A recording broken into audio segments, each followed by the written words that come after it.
Hi, everybody. Welcome to the Dungeons and Randomness podcast. I'm Valerie. If you would like to support us out on Patreon, you can go to patreon.com/DANDR. We also have a Discord that is on our website or Patreon. Our website is dandrpodcast.com. You can also find us on Twitter at DANDR Podcast and Facebook at Dungeons and Randomness. Our Instagram is Dungeons and Randomness Podcast. If you like our show, please feel free to leave a review on iTunes or anywhere else that you listen to our podcast. All of our links can be found on our website, which once again is dandrpodcast.com. Hope you enjoy the show.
Let's do that thing where we go around the table to introduce ourselves. I'm Jason.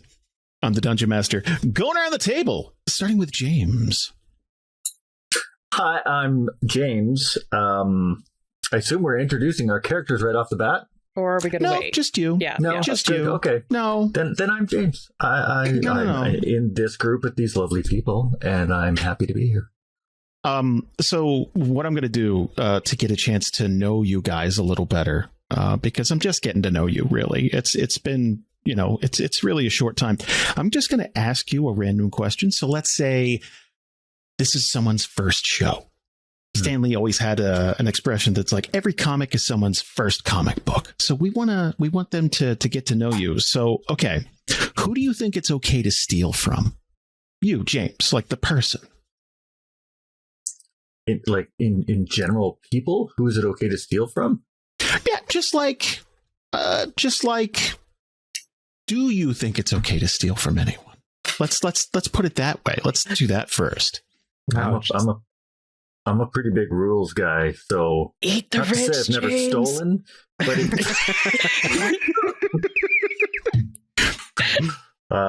the government, they steal from us. Which government? Like the Canadian government? It's just them, or All governments, I'm pretty sure. all government? Okay, all right, okay. A pretty big rules Okay. guy, but also an anarcho socialist. I may or may not be making plans. Oh, Kelsey, why are white people terrible? I'm joking. That's not your question. I just wanted to... If you want, She's gonna answer it's like it. a whole. We could go into that, but I thought we were going to play a game tonight. No, We don't have time. No, these 2 hours been canceled. Which genocide do you want me to cover? Because there are a few we could choose from. Look, we already lost Middle America. I'm just trying to, it was a joke. Let's move on. Let's say you were running for public office. Why should someone vote for you? What's your platform? Well, this is why I don't want to run for public office. Also, hi, I'm Kelsey. I use they, them pronouns. This is the first time on the show, so I should introduce myself.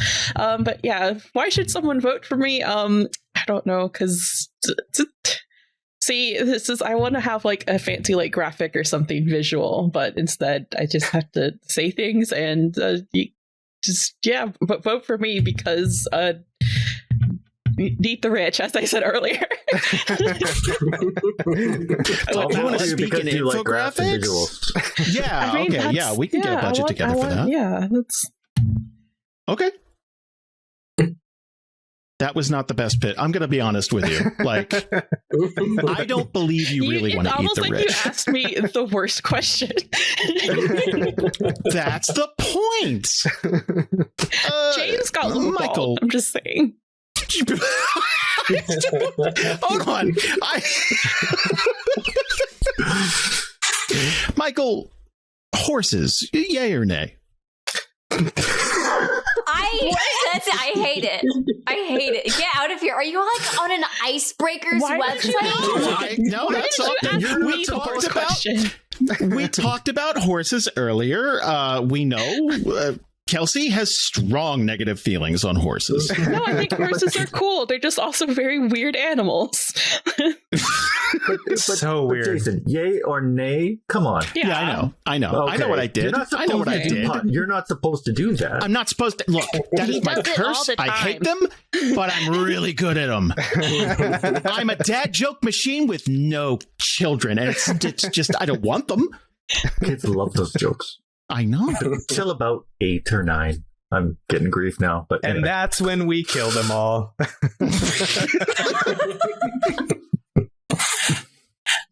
Hey, I'm Michael. Yeah, horses are cool. Don't have any strong feelings either way. I don't want one for myself, but they're cool. Eat the horses. Eat the horses. Eat the horses, everyone. Yeah, as Kelsey said, eat the horses. Now I picture a horse with a top hat and a stogie, just burning $100 bills. Just... Look at the inflation. Ian. Hi, I'm Ian. I use he, him pronouns. Hello. Ian, if you were a car, who would you run over first? Elon Musk. Yeah. Ooh, good answer. Good answer. Good answer. It's good because it's ironic as well. Man, it's beautiful. I like it. There you go. Did you hit him with his own ugly truck, or was it like a... Absolutely, I do. Oh, and good we stuff. run over and then back up and run over again just to make sure we got it. And the windshields break because I said it wouldn't. What's wrong with Elon? I think he's a douche nozzle. And just look again. We've already lost Middle America. I don't like this. I don't like the myth of the self-made man and people touting him as oh man, he did it all himself. It's one, his dad owned an emerald mine and profited off of apartheid. Let's chill the fuck out. Just saying. Just saying. Anyway. Bye, Elon. Valerie, apartheid, good or bad? I thought we wanted people you are to thinking about it way too long. No. Listen, James, there was a good 2 seconds there. I know. You're setting us up to fail already. We haven't even started playing. I wanted to break the ice here to get Valerie answer the fucking question. I wanted to set things up here to kind of. Is this relevant to our story? It is not in any way. No. Okay. That's what you said last time. Let's Sorry. Anyway, I'm Valerie. I use she, her pronouns. Welcome. I didn't hear an answer to that question. Yeah, we're still hanging. We're still hanging. Okay, I'm pretty sure the answer is that it's bad. We're pretty sure. Listen. I always get 65% confused sure, guys. about exactly Like- what the definition of apartheid is. It just doesn't stick in my brain. I'm pretty sure it's bad. Moving That's on. your homework for tonight. You Moving go on. home and you fucking. Hey, Jason. I want a paper Can we start on over? my desk. You know what? Can we get a That mulligan? might be the straw. Maybe. I'm just, this is when we ADR Valerie, and then it's like, where's Mr. Black? So let's actually play a game here. After everyone's We're already kicking stopped off. listening. Yeah, no, we lost everybody, but that's okay. Can only go up from here. We're kicking off in the turmoil-ridden city of Brightport. Brightport is this massive city on the west coast. The East Coast, sorry. I was opening my recording software and it said West, and I'm that influenceable. The West Coast. The West Coast. And recently, there has been some problems. And let's do this chronologically. There's been a huge crime epidemic in Brightport now for many years. That's long documented. We've done multiple arcs, and it's not great. There was an effort recently to clean up the streets, a almost like a daredevil hitting the streets. Let's stop some crime type of thing. That didn't last long or go well. As a matter of fact, if you listen to Arc 4, not a single event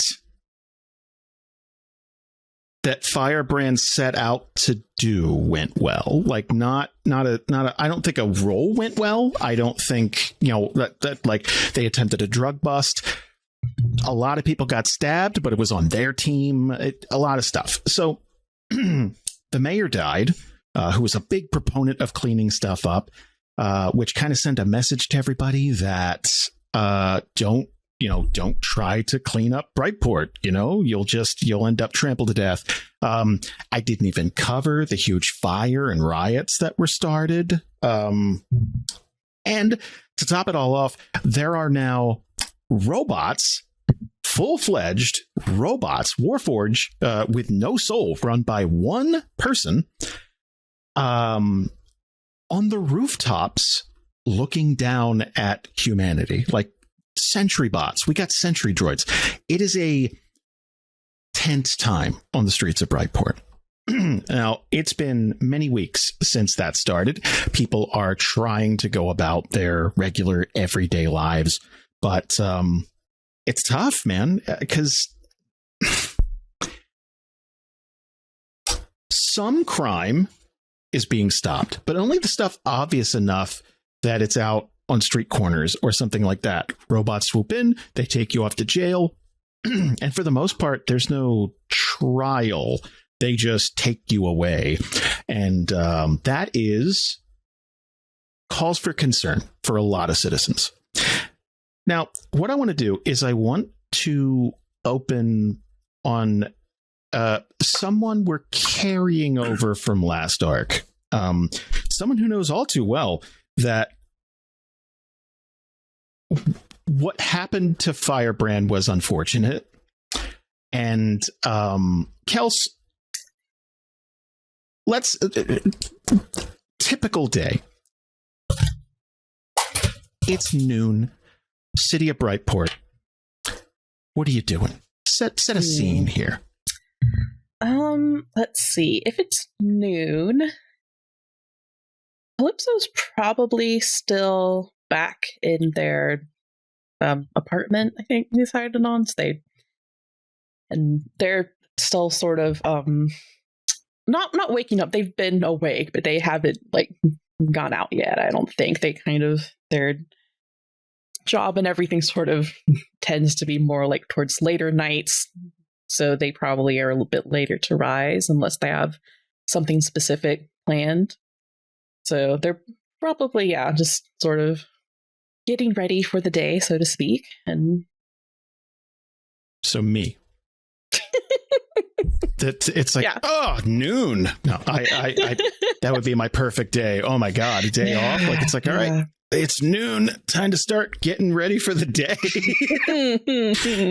Yeah, I mean, like I said, they're not waking up. They've been awake, but it's sort of like getting to the point where they're actually like getting ready to be a person, That's sort of.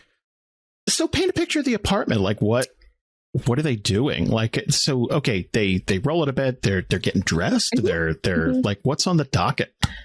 Yeah. So, I mean, their apartment's probably like pretty like sort of on more like the small cozy side, that it's pretty nicely furnished, like more towards like quality over quantity. I think is probably more lines what they're doing. And as far as like clothing goes, they're not, it's still too early in the day to be putting on like any sort of like performance outfits or anything. So probably more of just general going out kind of gear, probably a like coat, boots, something that looks pretty nice, but not like as flashy as what they'd wear when it's time for the stage. Then they're probably like not taking their violin with them to go out right now, but still like making sure it's still in like good shape and like doing general instrument maintenance, like taking care of like the strings and everything and all that stuff that I don't know the exact terms for, but that you do. I was about to say, do you know anything about? Because a little bit. You got to cock it, I think. Like, I don't. how it's violent? More of, just like I think you like wax or oil like the strings, and also like replace any that are like not in good shape because they do break over time, and also like the bow itself, like that needs to be worked on. And thing, it's especially Can you feel that right now? In the future, there's a chat live, and some violin expert is either going, "Yeah, that's pretty much correct," or "What a fucking idiot! Here we go." I've done that so many times. I play drums. I use sticks to hit things to make music. That's. I have to. I always wanted to learn how to play guitar. You can rosin up your bow. So that's a thing. That's rosin. Did you just look that up? No, I know that. But you don't know apartheid. Val knows things. I own a violin. Well, speak up. Fair. I don't own an apartheid. Okay.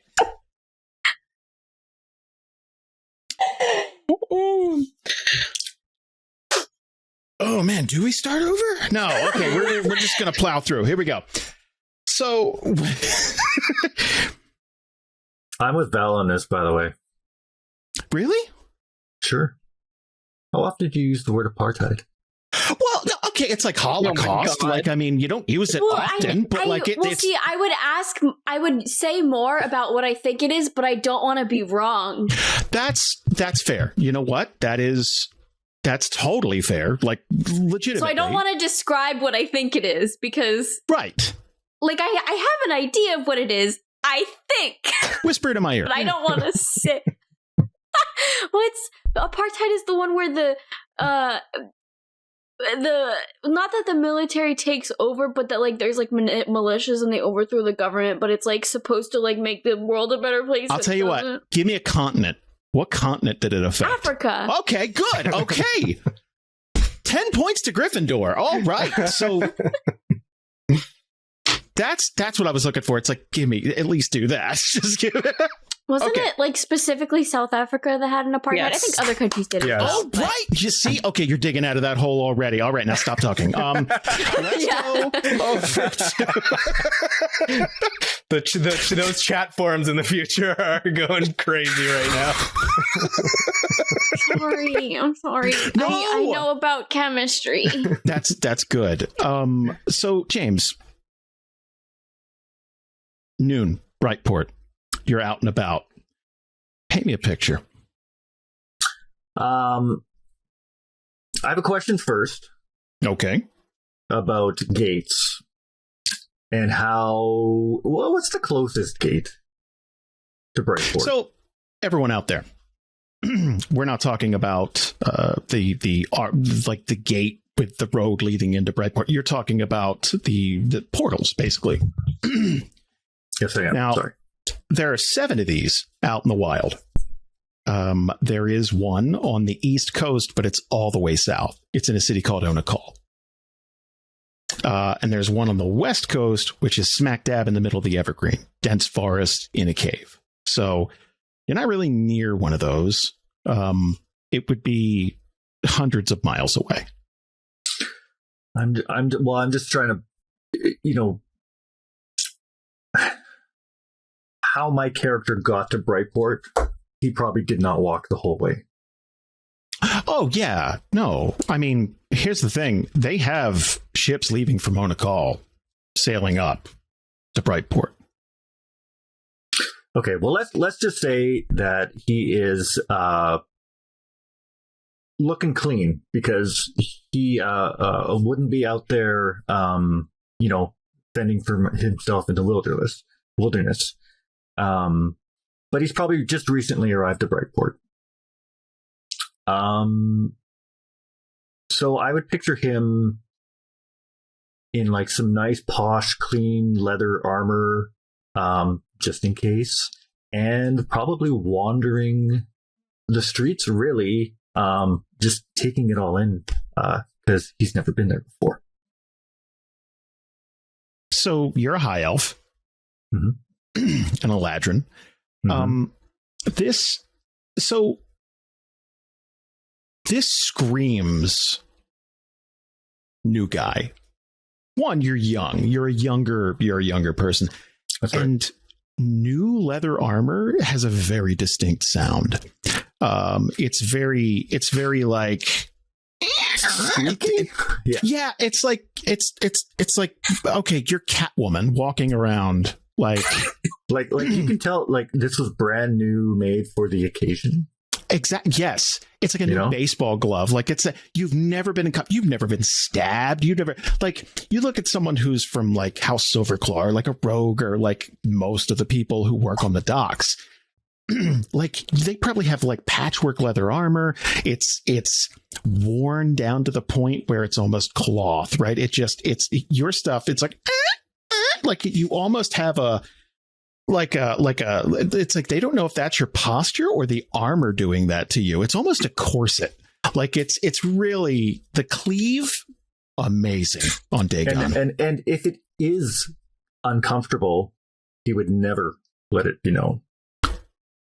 Good, very British. I like it. Yeah. Michael, you're going to see this very posh, young. I'm okay. Hold on. That sounded like I was getting you to hit on him. That's not. It's like this sultry. No. So you're gonna see this guy like real pigeon. Honestly, like he's showing up to the New York Epheria, fresh off the boat, as it were. Paint me a picture. I say I'm leaning against one of the walls. I don't know if we're like in middle of the city or just see him walking by. Maybe he's looking around for something, maybe a place to buy things, or at least that's my hope. And then I'm wearing it's like a 3-piece suit, but not like the blazer, but it's like the vests and with like underneath bottom. But if you look far away, it looks really nice and looks like really fancy. But if you get closer and closer and take it in, you realize it's really worn and weathered and like it's been around the block. And then just seeing this guy coming, I grin and kind of like look around and put my game face on, as it were, and put some cards in my pocket and walk up to this young gentleman and showing it and trying to appear all authoritative and knowing.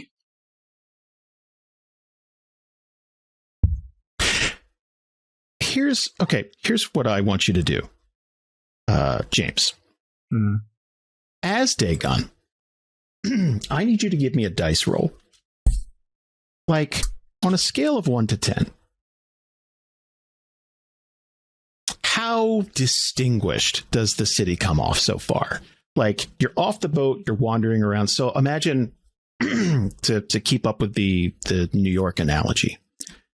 Right. Is this the Times Square? Oh, look, it's wonderful experience. Did they take you to Brooklyn first? Or is this like a Staten Island back alley Manhattan tour where you're like, oh, look, that rat's doing heroin? Like, is it on a scale of 1 to 10, 10 being very distinguished, nice so far, 1 being pizza rat? I mean, there's layers in Brightport, and coming from Odysseia, he's probably walking around with his nose in the air because he's come in right from the gates, and he's probably already gone through a couple different areas. Maybe he's in the nicer part now, but it probably smells. It's I mean, it's definitely got its highlights for sure, but it's probably not the cleanest either.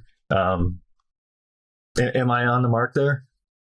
You definitely, yeah. You're going to have some preconceived notions anyway. You're going to kind of go into the city. It's like, well, it's not, it's not an Eladrin city. It's going to be a little behind the times, probably very low tech, some low moral fiber individuals.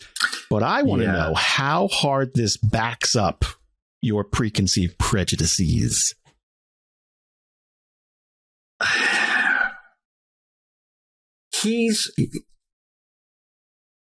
You could tell looking at him that he's kind of disgusted to be there. And you might question why someone who looks like him and looks the way his face looks, or the expression would want to even, wondering why they're even walking around the streets by themselves in Brightport. He's not having a great time because he's there out of necessity.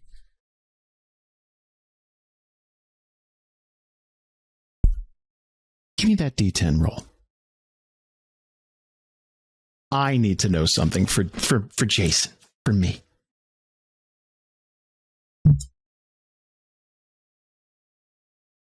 Five. Okay.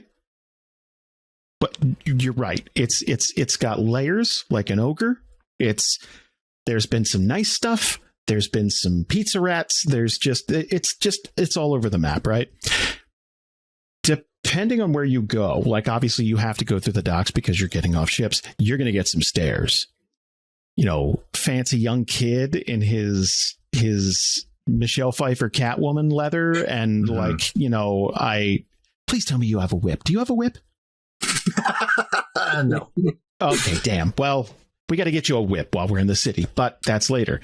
Just his fancy sword. Oh, okay. So, and he's by himself. Yeah, no, everything about you screams open and vulnerable. Yeah. Take me to an alley, murder me, and steal my things. Exactly. Just the armor on your back is worth enough money for someone to hurt you and take it. Like your boots are nice. I imagine you're the type of person who doesn't like a scuffed boot, like that type of thing. Mm-hmm. So, Michael, you're coming in. You see this. You see this guy. Yo. You want me to? Please, yeah. How do you approach? Oh, all right. So, seeing his walk and shirts, is Dagon walking like confidently, or is he looking unsure of himself? I would say he has an air of confidence, just unsure of why he's going through this even. But he definitely would look like he's there with purpose. Okay. Looking for something is the appearance, though. Yeah. Okay. So I'm going to stride up, but I'm actually going to intentionally be visible, so you see me coming in front, and I nod and say, good lord. Anything I can help you find, locate, resolve? I'm sorry, did I give the impression that I wanted to speak to somebody? No, but you gave the intention that you needed somewhere to be, and maybe not fast enough, and I could maybe lead you to that location and be away from said place and said foul people, and new people without an entourage can quickly become put at a disadvantage, and I wanted to give you an advantage. This is a trying city. Well, you're certainly right about the foulness, but I'm sure I can handle myself.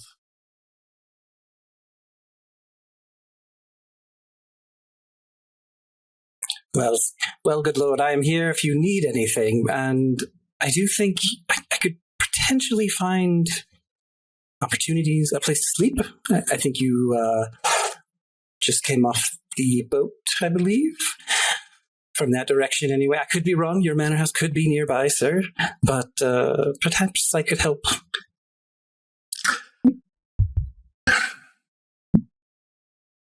He'll kind of like sort of give this look like he's kind of giving up on his own stubbornness. Look, maybe you can help me. I'm looking for a house, a particular house. I believe it is called House Dragonkeep. Do you think maybe you could just tell me where it is? But to tell you in this city alone would not be advantageous to your health. Here, it would make me the happiest person in the world if I would just guide you to this, to the House Dragonkeep, and show you around and keep you away from some of those others who may take advantage of the situation. 30% of this reminds me of Atlanta. Like, if this is Atlanta, this is it. Everyone wants to be your guide to somewhere. Look, I know I can buy information. I have money. Do you want money? Just tell me, why are you so insistent to take me there? How loudly does Dagon say that? Oh, I'm sure anybody around him would have heard that. Good to know. I look around and look at the those others eyeing him, and then I kind of like look at their eyes, and some recognize me, and others don't because I'm not that well known. And then like, look, we get many people coming in here, and I just want to make sure that one of them doesn't have a foul end.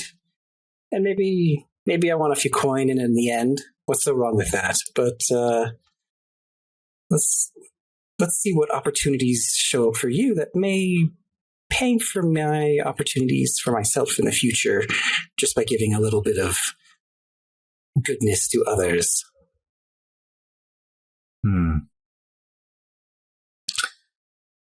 All right, look. I'll allow you to take me. But don't think that I'm not capable of doing this myself. I will humor you this once. Oh, good lord. Don't even... I know you can well handle yourself. I mean, look at that blade. I'm only here to see what amazing things could happen. And maybe, like you said, have some coin. But mostly, I want to see where your story begins. And I will start walking away as if it would be going to where the direction is, and see if he will follow or if he stays. 2 quick questions. One, does it look like your sword has ever even... Have you ever even practiced with it? Or is it absolutely. Okay. But this is probably a brand new sword. Okay. He probably got a super fancy one. Just, of course he's going to come to a new city and show himself off. Oh, this is so good. Dagon would come to a new city and not buy a new sword? I know. What am I, poor? I'm going to show up in an Onakal sword? That's not the new summer fashions. Yeah. So increase my sarcasm on that comment I had last about, of course you can have it. One more question. How old is Dagon? He's 16. Fantastic. Okay, good. Yes. So keep that mental image, everyone, of like that stubborn. That's like, oh, of course I could do this myself. Just, man. Okay. This city's going to eat you alive. Let's. Okay. Does Dagon follow?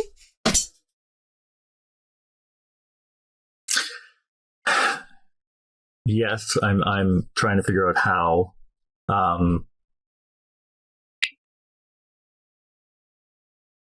I'm guessing he has like some sort of, I don't want to say backpack, but like what's a fancier backpack? Like I don't know. I'm a Jansport man myself. I don't know what's a fancy backpack. An over-the-shoulder bag. Like a duffel, like maybe a messenger bag type of thing, like embroidered duffel. Oh man! So in there, he's gonna have like some really nice clothes, maybe some of his gold, but he's probably at least old enough to like not put it all in one place. Anyway, whatever. He's gonna take it off, and he is gonna hand it to this guy. You carry this. It would be my honor, good lord. And I take the bag. Name? I am Fenris, good lord. Dagon. Dagon Arkanscape. Eladrin of Odyssia. Oh, that is quite a distance you've traveled. Nice to meet you. So this is interesting. Do me a favor, Michael. I need to know what you might know about Odyssia as a whole, because I imagine part of your profession, let's call it, is kind of knowing your mark, right? Yep. So let's see what knowledge you might have. Oh, this will be our first roll in Cortex for you guys. Ooh. Like, I've done this before. Obviously, we've all done this before. But, yeah. I feel like, is your character more book learned or street smart? I think I know the answer to this, but street smart. Okay. So give me, basically, we're doing a good old fashioned lore skill check here. So this one, sadly, is going to be intellect. Give me intellect, lore, and then your class. 6 and 8. Okay. Wait, yeah, plus 8. And I'm going to say that this is right down the middle. This is a difficulty of 8. So, Jesus, 15 to get everything out of this. Okay. Oh, that's not great. So there's a 1 in there. We got to throw that die away. It's just 8.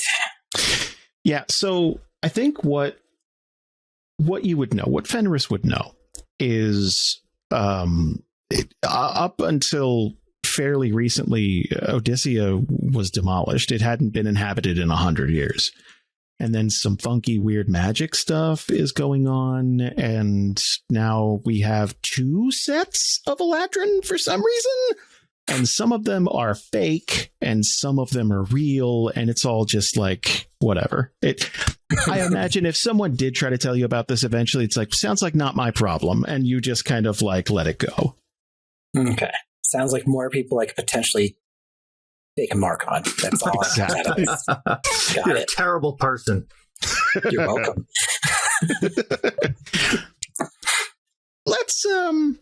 Let's jump across town again. So, Val. Yes. Noon in Brightport. Paint me a picture. What are you doing? What's happening? So I think Matilda would be working in the library.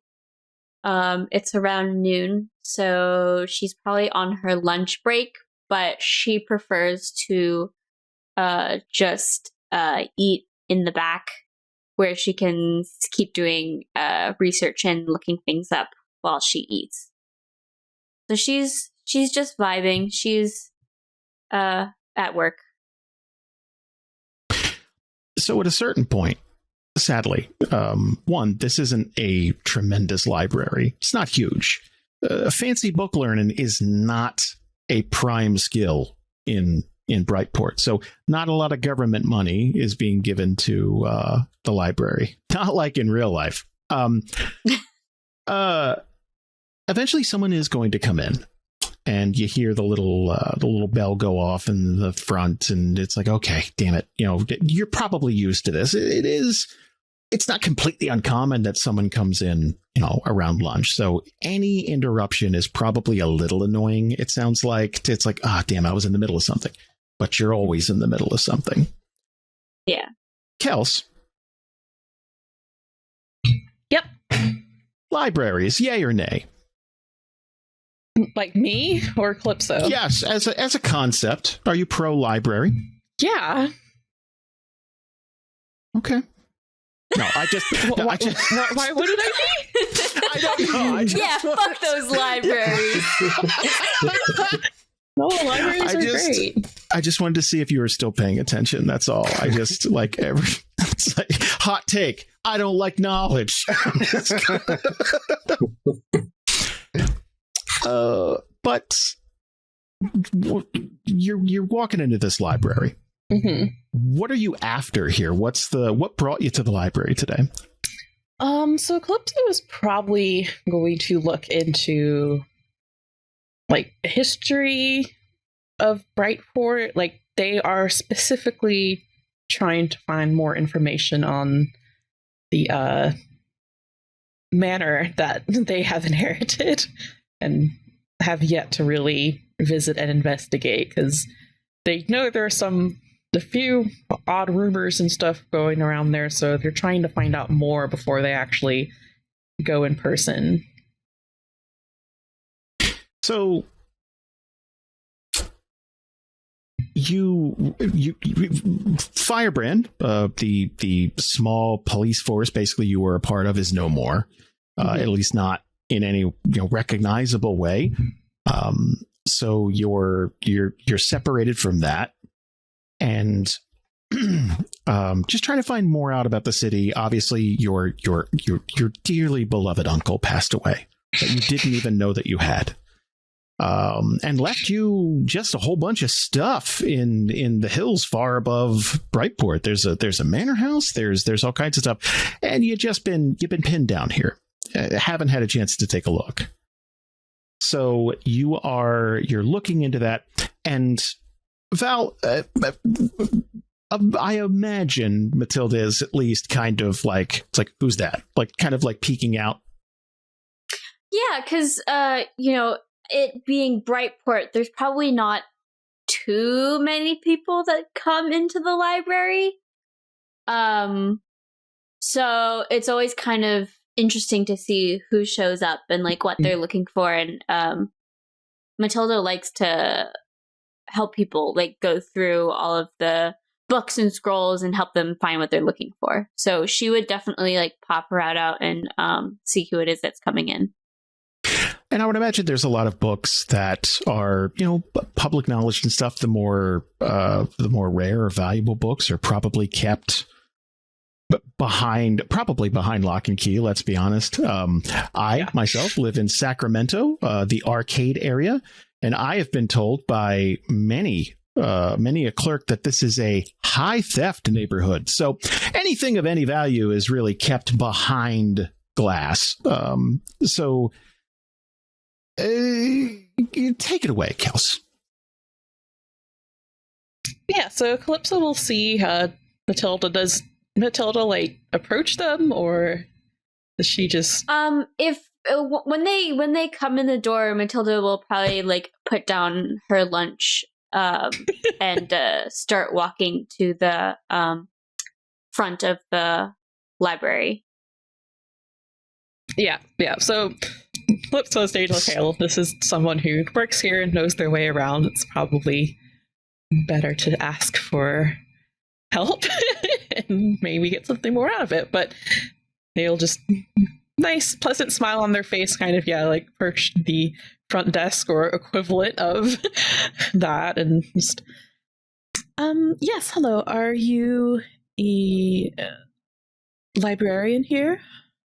Hi, yes, I am. Is there anything specific that I can help you look for? Yes, exactly. That would be a great deal of help. I'm looking into local history,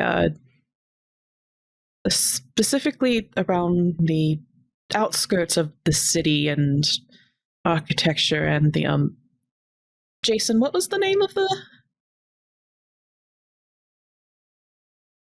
the place, the manor? Oh, the guy. Okay. Officially, this is known as the Abernathy Manor.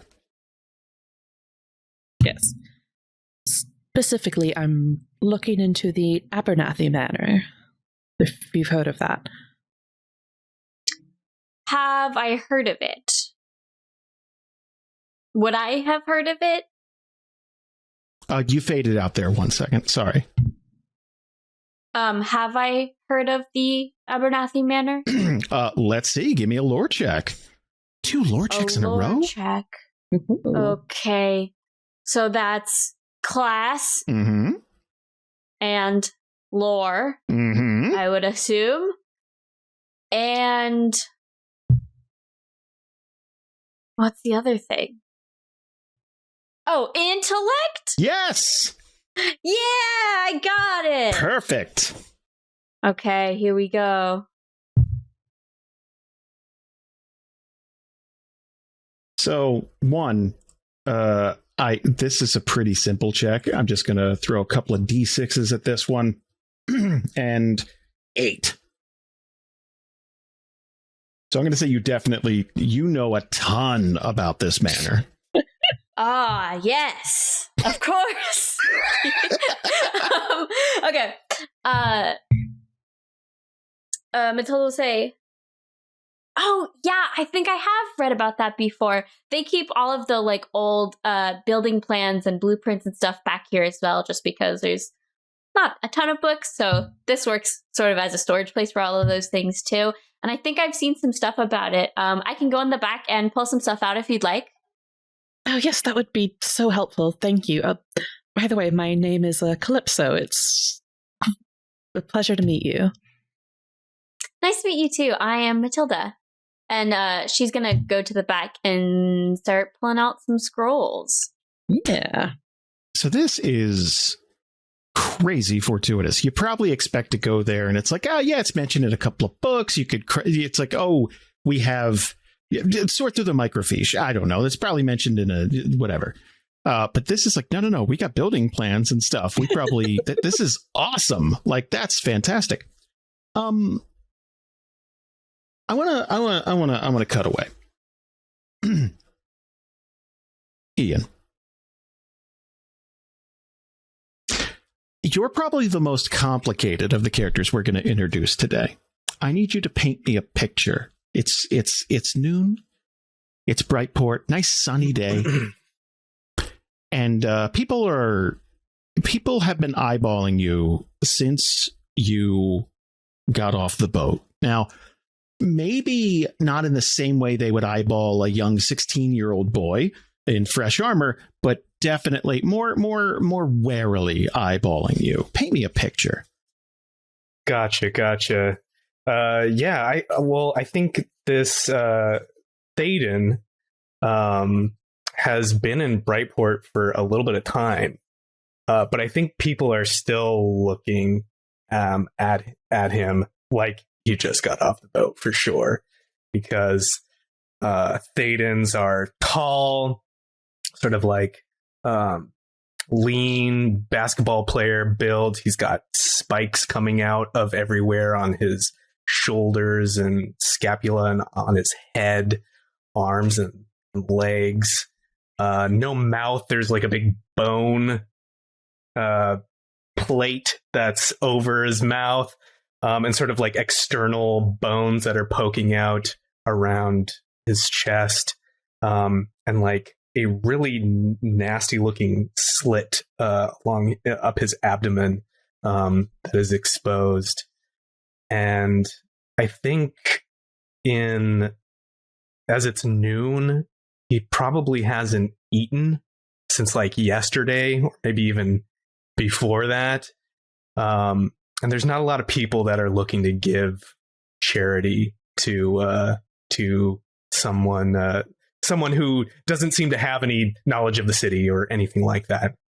So I think he's probably looking for something to eat. He's got a big spear with an obsidian point, so he might be like at the docks or something, just like trying to spear a fish in the like dirty water or something, or maybe even like scooping into the water with his big arm, like his long arm, just like trying to catch something to eat. Oh God, that's so sad. That is so dirty. It's probably like dirty. Yeah. Oh man, so the city is not a great place to scavenge for like fresh food, like living food. Like again, rats, maybe. Yeah, that could be it. Yeah. Do me a favor, okay? I'm going to give you two choices because you're in a city, and this is a little weird.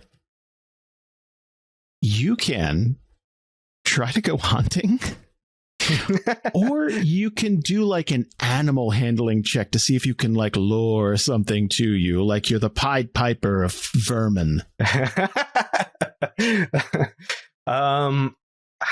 think he would be very bad at getting things to like come to him. So I will go with hunting. We'll go with some version of hunting. Okay. Jesus God. So, okay, this is more like a savvy thing. So give me savvy, class, and I think, okay, so right now give me a track. Let me see if you can like. Okay. I really want to paint a gross picture, but let's see what you get first. Gotcha. Savvy class is a D8, right? Yes, it is. Okay. I think. Okay. 1. So that's not great. We got a 4 and a 5. That's going to be 9. Okay. So let's. He might not be eating today. And we'll see. Let's see what we got here. The difficulty would be like a 7. Okay. So you're going to find stuff, but in Cortex, obviously, you don't have an effect die now, so it's a D4. So it's the lowest. It's a success, but just barely.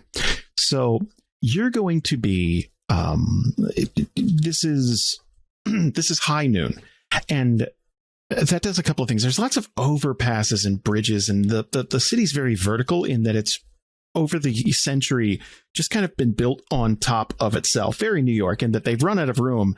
Let's just go up, you know? So noon is one of your best chances to get light in dark alleys and try to see what you're doing. So you're going to be scavenging around, and there's a restaurant that kind of like a food stall, and what it does is it throws out like day old like garbage, and this stuff is somehow less edible than a rat, but rats love it. So you're gonna scoop up a plump one, just one rat, uno rat. You got it. And just as like you grab this up and it's doing the little like like it's not happy about this, right? You're going to see this very at the end of the alley walking by. You're going to see this very prim, proper boy in like gaudy regalia, like high noon. It is going like the sun is going to catch the scabbard of his sword. And it's like, ooh, like Thaddens don't have eyelids, so like it's right. They're beady little like they're beady little eyes. It's just like, ooh, okay. And then next to the boy is someone who it looks like maybe a squire or like a lackey of some sort holding his belongings, walking side by side. And it's very curious because this is probably you probably see fellow travelers. You probably came in with some, but they don't look like this. He looks almost as out of place in this city as you do.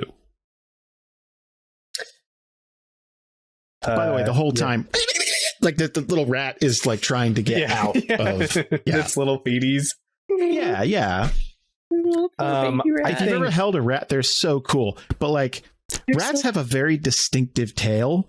It's very like thick and it almost feels scaly and like it kind of is. Yeah. It kind of feels like that. It doesn't feel like you think it would. And this one's got huge balls too, just like big old balls on it. Yeah. Fun thing about rats is they're always peeing. You can actually trace a male rat because there's a trail of urine behind it. I've lived in bad neighborhoods. So black lights are lots of fun, guys. Get in there, mix it up. Experience life. Get to know your neighborhood. I haven't been living. Oh man, you gotta get in there, James. You gotta mix it up. I think it's so interesting because he's probably seen quite a few things since he's been in the city, but there's not been a lot of like that kind of person or whatever that kind of person is. Shiny people. But if there's one thing that he learned real fast is like, shiny people spend a lot of money and they throw a lot of stuff out. So it's quite possible that if he follows this person, they might throw some. They might have a meal. They might get a snack or something and toss it away, and that trashes his gain. So I think he's gonna like go out to the alley and just like, still holding this rat, just like poke his head out, see what he can see. I want you to know the great restraint that I'm showing right now by not making the 15 political jokes that I had ready to go in the chamber. But we had the opening that we had today and we've reached our quota. So I'm sorry. I whisper him to me later. Oh, absolutely. I'll send him like hot texts in the middle of the night. Get him my DMs. CC me on those. I'm gonna do a little something. I'm gonna roll a D10 here because I want to see on a scale of 1 to 10 how much attention has Dagon attracted. How many people are actually following him now? Just everyone pops out from alleyways. 3. So not no attention, but like let's say maybe here's the thing. It's Fenris is probably leading him down alleyways that are like, look, I'm not looking for competition. Let's take the ways that, like let's take the well-lit streets. We're not walking down Crime Alley tonight. Let's just, but there are 2 people who don't look like they're with Dagon. They don't look like they're with the rich guy because it's the clearly well-off guy. And then like someone in a suit, maybe not as nice, but like they're dressing up. And then 2 guys in like dirty leather armor, kind of surly looking dock worker guys. So like they don't look like they're with him, and they're following it a distance that says, "We're not with you, but we are following you." That type of thing. Got it. Well, I throw my rat in a little bag, and I try and be as inconspicuous as possible, which is pretty hard. I love that you're a forward thinker, and you're not putting all your eggs in one basket. You're like, look, this rich guy thing might not pan out. At least I got rat for later. I've got rat for later. Why waste snack. good food? Yeah. So did you put the rat in your pack, like with your belongings? Oh, he's probably got like a little burlap pouch or something that's like for immediate You have things. a rat bag? Like That's this is not what the it first is. time. That's what it is. Okay. It's a rat bag. I mean, it's that a would be rat smart, bag. or else you are going to get pee and poop all over your stuff. That's what I was going to say. It's like how much do you smell like rat urine? Like I need to on a scale of 1 to 10, paint a picture. Give us a smell. Like, should we do a die roll for that? Should we do? Well, you said you were filthy. It doesn't have to be rat pee, but like on top of, he's pretty stinky. He's pretty stinky. Let me paint a picture, because like every homeless person has to have their first day of homelessness, right? You could conceivably blend in a tavern, or like, I'm gonna wash dishes or something like that. But if you've been on the streets now for like weeks, let's say, it's gonna be a little tougher to like, so yeah. On a scale of 1 to 10, give me a D10. 10 right. being the most filthy, and 1 being the least filthy. I got it. Oh, I love rolling them down the street like this. It's so much fun. I know. It's so 5. Right in the middle there. So there's grocer in the city. Just tipping over. That's not a very high bar in Brightport. It's really not. Like I think it's one of those things where, to a lot of people in the city, you probably look like you smell. You know what I mean? It's like, yeah, that guy looks like he would smell. Like, it's, yeah, sure. Mm-hmm. And then every once in a while, his bag squeaked at me. It was fucking weird. Like, it's that's definitely the thing they're focused on, not the whole like no mouth. Can I give you another fun rat fact? Yes, please. Rats are tunnelers. So this better be like a chainmail bag. They can burrow through a human. Did you know that? Yeah, they have very strong teeth, and they're very smart too. It's really crazy. Like it's like, I don't know why I know that, but that took up a portion of my brain that math should have been taking up. So we have calculators for that. That's true. Yeah, whatever. I think that thought, I don't think he has like a bag that's better than like cloth that he just found and like bunched up. So it's like, I better find this meal quick or rat is going to get out, and then I will have nothing. Got it. Okay. So we got a rat countdown. We're going to put that to the side. Put it up here, wherever in the stream. Like it's like, poof. So back to the library. To paint a picture, though, we've got Dagon and Fenris walking down the street, then 2 guys walking behind them, and then lanky basketball monster walking right behind those 2. So just to paint a picture, yeah, it's like, it gets more shifty as time goes on. Gosh, I love it. Let's get back to that library, though. So so you have access to a whole bunch of information about this mansion, this manor. And this thing is huge. And it's interesting. You're going to see that there are 3 distinct plans. Ooh. One was the original, which was, your standard. It's like, and then it looks like there were 2 additional renovations done. There was one done about 30 years ago that It was mostly, it's like, oh, we're going to knock down this wall and make this bigger. And there's like a little music hall in this place. Like there's an entire room for performances. Like it's weird. Like some people in the modern would have like a little movie theater room. This person had like a stage, and like 30 or 40 people could fit in this. Like it's weird. Like it's kind of weird. And then the third set of plans have been heavily redacted. Interesting. Like with markers? Like, imagine, like, okay, we have things like prestidigitation, right? So these are blueprints that aren't like, it's not like military redacted where someone's going in there with like, black, but like portions of this have clearly been erased. Like they're missing. Like, yeah, specifically, bits conjoining different parts of the castle, like they're gone, like they're just missing. Interesting.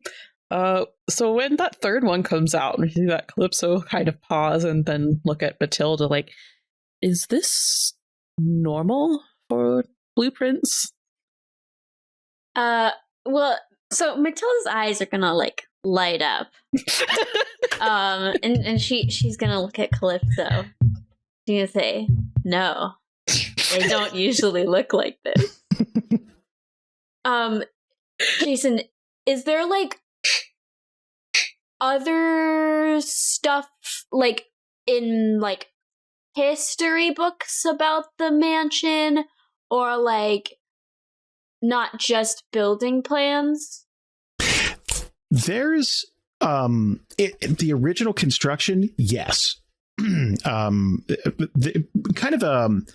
This was one of the first people to kind of make their fortune off of, spice trade, fabrics, things like that in Brightport. Like one of the first, but instead of staying in the game and kind of rolling over their wealth into the next generation and having a manor house there, like in town, like some of the very rich do in the city, they just bailed.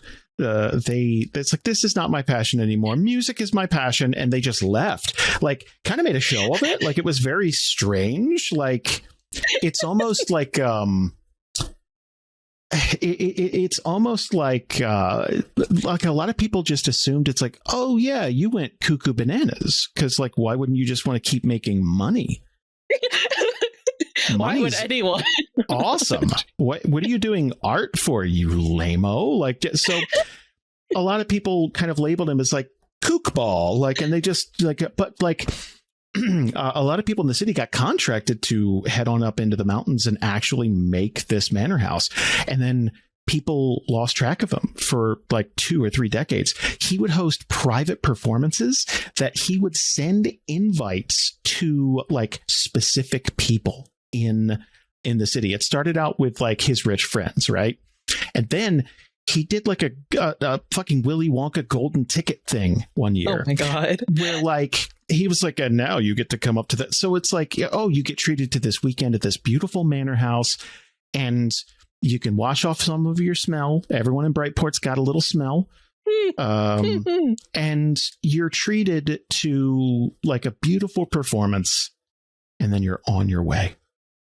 And then he just stopped doing that all of a sudden. And about a decade ago, like, was the last time this person made any kind of like headlines, any kind of news. And it was mostly people like, imagine Brightport had like BuzzFeed articles, and it's like, who remembers? Like, it would be like that type of thing. Where are they now? Right. It's like, it's Wednesday, nothing's happening. You remember that fucking nut job who stopped making money?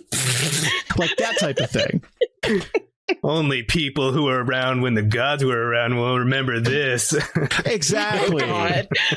Only 1240s kids will remember so like, it's one of those things where like someone like, okay, if you were to click on this article, it's like, yeah, what happened to him? You got to sit through it's like, this guy did this, and here's the history of houses, and it's like, you don't have much to say at all. And at the end, it's like, he died. Like it basically, it's like, no one knows what happened to him. So it's just as satisfying as a BuzzFeed article. Okay, good. So I think Matilda's gonna have like the latest plans with the stuff missing next to the one where it showed the addition of the music hall, and she wants to kind of like superimpose them on each other and see exactly where these things are missing. And as she's doing that, she's gonna ask Calypso, so what gets you interested in this mansion? Well, it's I feel like it should be a long story, but as far as I'm aware, it currently isn't. I apparently inherited it.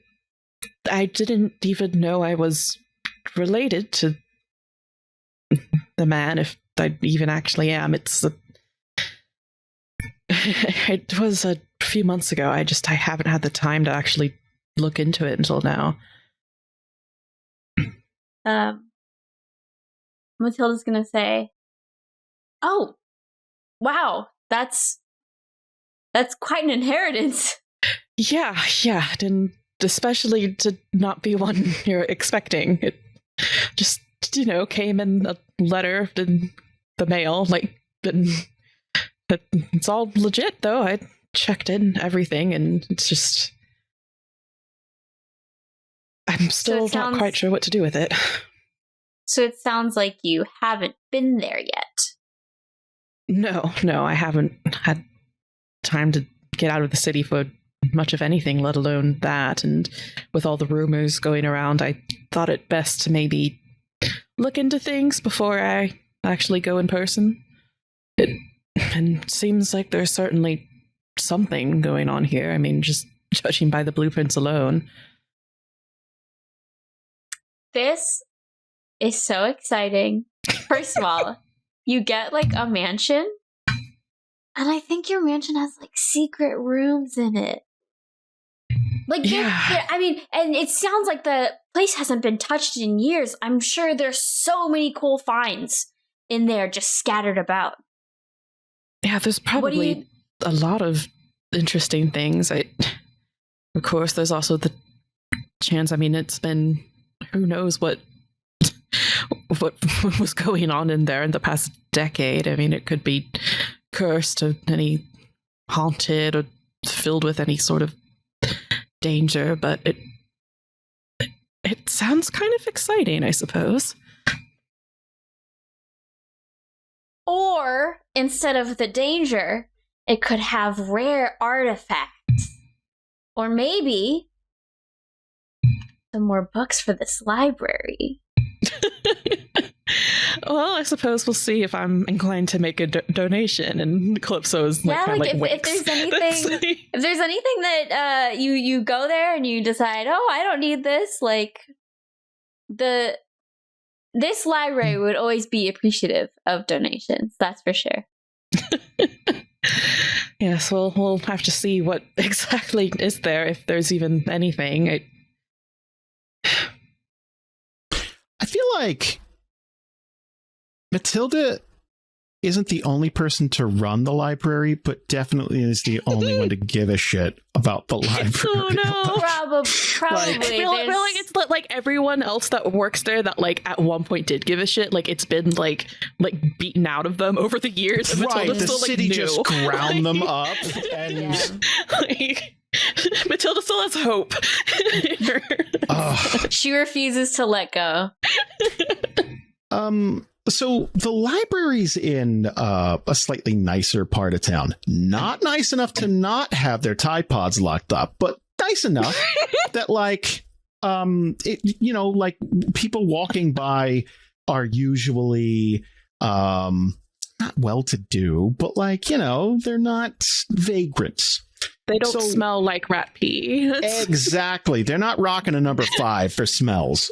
So walking by the big glass windows of the library, you're going to see this very fancy boy. I'm sorry to keep calling him a boy, but like, man. So this very fancy lad, let's say. I mean, has he had his bar mitzvah? If it doesn't offend me, it would probably offend him. He's just the berries and cream lad. Now, are these windows like large windows? Because a lot of times natural light isn't really great for books, especially older ones. So, I'm concerned. I understand that, but this is a pretty well constructed library. So the opening foyer doesn't really contain so many books. It's more of a welcoming portal for knowledge. So it's more like, oh, welcome to the library. There's a lovely portal for knowledge. There's a lovely walnut polish on everything, so it's not faded by the sunlight. I got you. Mm-hmm. Perfect. Thank you. No problem.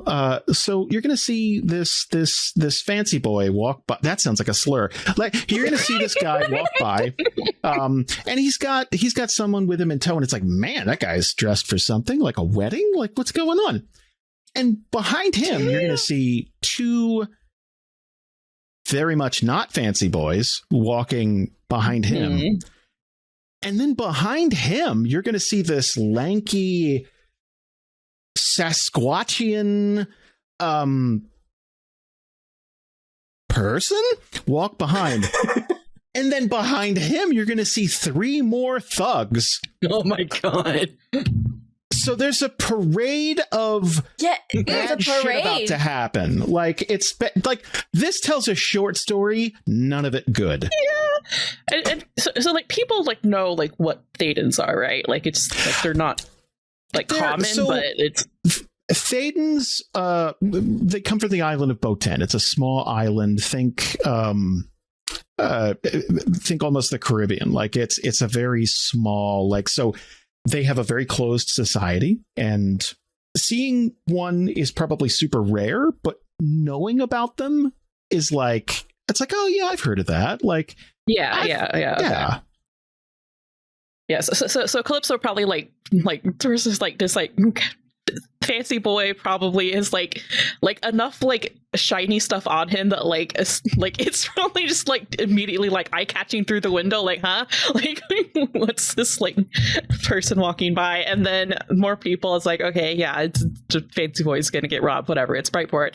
And then it's like Calypso kind of squints and just, is that a Thadden?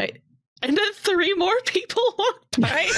Just like, what is like, huh? There's a bag on his hip that's just like going like this. Yes.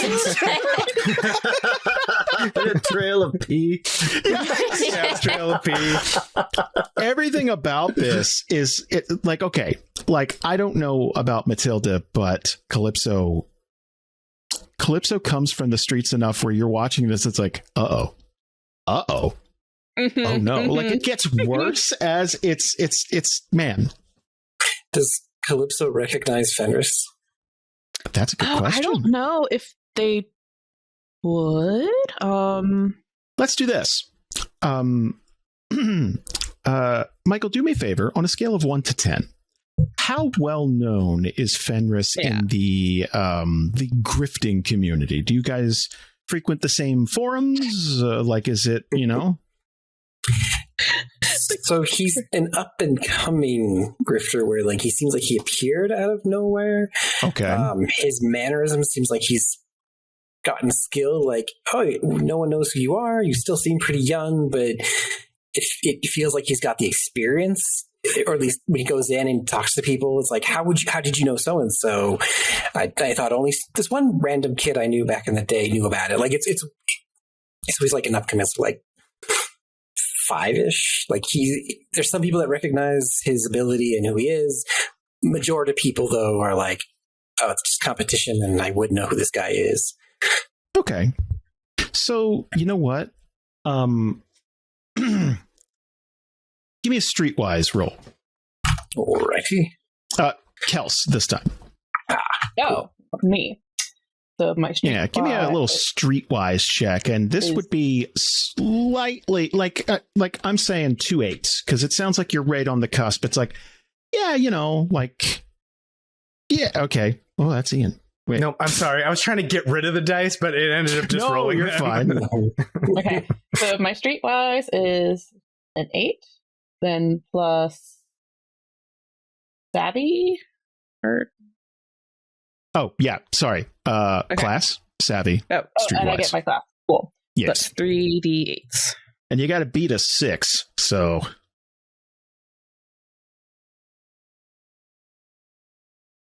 Congratulations.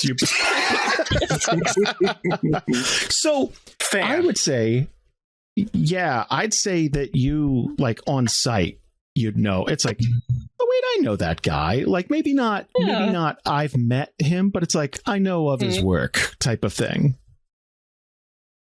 Yeah. Okay. Interesting. Yeah. Calypso's kind of like, they look down at the blueprints and then back outside the window, like they're kind of torn now because it's like, oh man, they just found out like there's this whole like mystery thing. They want to look at this some more, but also whatever's about to happen outside, it seems like they don't necessarily want to get involved, but they want to at least like watch it because it's like, I don't know like what is happening, but and so they're just kind of like, does Matilda like notice? Yeah, I think sort of her thought process is like that's not really something you see around here very often. So she's interested, but at the same time there's this mystery. Yeah. So Calypso was just gonna kind of like step back, like look at the blueprints and just like put their hand on it, like I will be back for these a little bit later today. Could you make sure to keep them safe for me? I'll be back soon, probably. I just saw something outside. I'm gonna go check on it. And like, assuming that Matilda's gonna stay behind, they're going to go like leave and follow along the parade of just one more person adding to the parade. Yeah. Everything about this looks like if you were to see this outside, it's like, shit, I'm going to be asked as a witness. Man, I don't have time for that today. Like someone's going to question you. It's like, did you see? It's like, yes. So everything about this kind of screams. So, okay. 2 things I need to know. 1, how's this rat doing? So it's a cloth bag.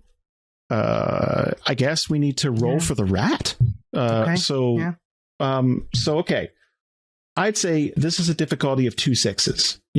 It's not like a silk bag. It's probably got a little burlap, little fabric type of thing. Burlap action, the rat's got to beat a 6, right? So the rat has a class of rat. Makes sense. Really good at it. He's going to roll an attack against bag. And he's the readiest rat. He's a pretty good rat. And we're going to use might, which isn't great, but he's a rat. So, oh my god. Haha.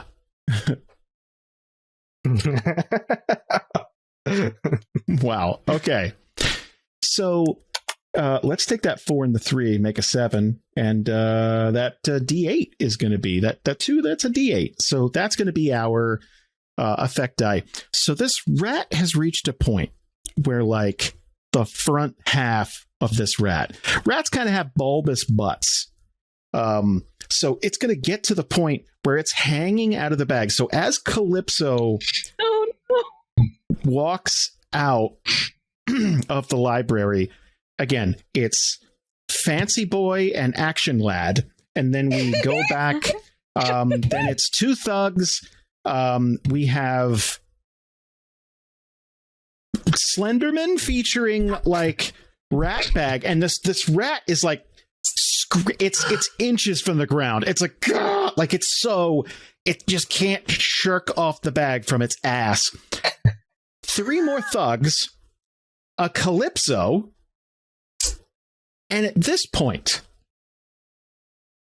we've reached I think it's coming to a head. I think these thugs are going to make a move because they're in a nicer part of town. There's less competition. And I think they're looking, it's like, okay, I don't know what Rat Guy's doing, but like, can we, like, they would be able to look around and go, we're going to draw way too much attention if we don't do something right now. Yeah. You want to do it before you get to the even nicer part of town where like guards and stuff. Exactly. Question. Yes. Is this library fancy enough that it has a second story? And is this library even fancier enough that it has a balcony? So I want to watch from the balcony. Oh, dang. If the Cliffs knew there was a balcony, that's where they would have gone. There's no balcony, but there Employees are two only. sets of spiral staircases leading up. Mm-hmm. And that's where some of the nicer books are kept. So it's like, if you're going to steal, you at least got to get winded. Like, you're going to have to go upstairs. I'm sorry. So the library obviously has nice locking doors, that type of thing. But you would be able to see from the second story, like if you're looking, it's like, okay, let's see how this goes. Yeah. She's like me, just looking out the window, just watching the people outside going, what are these kids doing now? Get it away from the building, you kids. Do you guys want to answer some questions? Sure. No. Yes. Everybody ignore the fact that we're in completely different clothes. It's totally the same day. I think I might be wearing the same shirt, actually. I think I'm wearing the same almost shirt. put on the same shirt, and then I like deliberately did it because I was like, wait a second. We had a costume change. Some different headphones. I might be wearing the same pants though. I don't know. You are not wearing the same shirt, Val, because I have the files up here, and Ooh, cotton 4K. nope. None of us saw. Our continuity person took off, so this is what we have. I think I just need better lighting, actually, like the camera. I'll just color correct everything really poorly in After Effects. It's lacking colors. I think that's the shirt. We'll have the budget of like fucking Avatar, but for like... God. Oh my god. So I got a couple of anonymous questions, and what we're doing is we're kind of slowly collecting them. So if you want to ask questions, you can send it to us either on Discord or message us or whatever. We're in the process of switching over our email for the first time in 10 years to like a show I saw email. that Bree said, like, hers was something, I don't know where I saw it, but it said Brianna at dnrpodcast.com. And I was like, Yeah. are we all getting emails? Well, no, because that's how you I don't get. think we all need them. That's how you get requests I for don't need- certain picks, and we're not doing that. We're not. I don't need another email. I'm good. Yeah, Thank they you. can send it to It's Jason already have Bree, too and many. if they're appropriate, they can filter them back to us. Yeah. Like Jason and Bree don't send anything to us. it's never appropriate. That's why. But I want to hear crazy. it. I want to This is hear a it. I want to sick know what world. people are God, thinking. no. Do you know how much junk I've seen sent to the DNR podcast? I'm changing emails because it's so full of dicks. I gotta get out of there. Oh, okay. I didn't know which type of junk you. No, Oh, you don't- that's you don't I kind didn't of know where junk. else to send it. You don't have to call James out like that. Like I said, I didn't know where else to Wait, send why it. I would was people? like, I don't. I gotta send Why would people do that? Just auto sends every day. You know what? If you'd upgrade your camera, I wouldn't even be mad. Honestly, I'm. It's too much. HD. Yeah, it's like, man, it's like looking at 2006 porn. I just can't get into this, James. Thanks.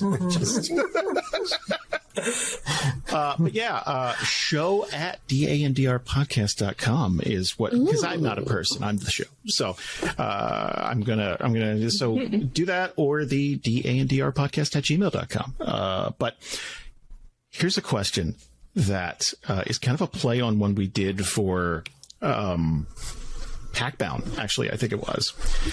But we're going to go around, and I want everyone to just say what your favorite movie is. And then the rest of us have to give it a rating on a scale of 1 to 10. I won't know any of these.